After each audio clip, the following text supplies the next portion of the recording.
గురుభ్యో నమః. నమో విశ్వకర్మణి. కుంభమేళ ప్రయాగరాజ్లో ఈ రుద్రాక్ష పండ్లు నేను తీసుకొని వచ్చినాను.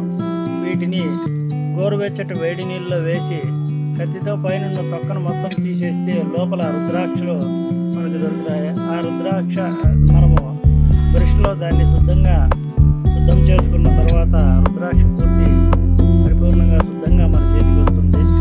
మీరందరూ కూడా చూడండి. ఒరిజినల్ రుద్రాక్ష అయితే ఇది ₹1 కాయిన్ల పైన పాత కాయిన్ పైన పెడితే తిరుగుతుంది అని చెప్పినారు. దానికోసమే నేను పరీక్షించడానికి కోసం తీసుకొని వచ్చినాను. అలాగే ఒరిజినల్ రుద్రాక్షలు నీటిలో మునిగిపోతాయి.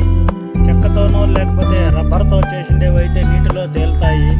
ముందుగా ఇవన్నీ పరిశుద్ధం చేసుకున్నాను. ఇప్పుడు 2 కాయిన్ల మధ్య ఈ